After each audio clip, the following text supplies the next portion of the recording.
খোৱাং হালমাৰী চাহ বাগিচাৰ মহিলা শ্ৰমিকৰ মৃতদেহ দেৱাচালিত ডিমৌ নদীৰ পৰা উদ্ধাৰ উচিত তদন্ত দাবী ৰাইজৰ ডিব্ৰুগড় জিলাৰ টিংথাং সমষ্টি অন্তৰ্গত হালমাৰী চাহ বাগিচা নিবাসী জোচেফ ওৰাঙৰ কন্যা হাছমি ওৰাং যোৱা ইংৰাজী 8 আগষ্ট 2025 তাৰিখ শুক্ৰবাৰে বাগানৰ কামৰ পৰা ঘৰ আহি গধূলি ঘৰৰ পৰা নিৰ্দেশ হৈছিল।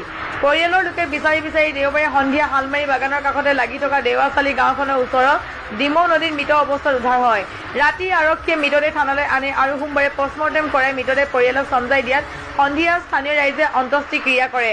স্থানীয় ৰাইজৰ মতে এইটো কোনোৱে হত্যা কৰি নদীত পেলাই দিয়া বুলি দাবী কৰিছে, কাৰণ ফটোত মৃতকৰ ভৰিত ৰছী বন্ধা দেখা গৈছে বুলি দাবী কৰিছে। সেয়েহে আজি বিভিন্ন জাতীয় সংগঠনৰ বিষয়ববীয়াসকলৰ লগতে প্ৰাক্তন বিধায়ক এটুৱা মুণ্ডা আৰু চাহ মজদুৰ আদিবাসী কংগ্ৰেছ বিভাগৰ নেতা নন্দলাল কৰ্মকাৰ পৰিয়ালটোৰ ঘৰত খবৰ ল'বলৈ যাওঁতে চাহ বাগিচাখনৰ যথেষ্ট সংখ্যক পুৰুষ মহিলা উপস্থিত হৈ এই ঘটনাৰ উচিত তদন্ত দাবী কৰে।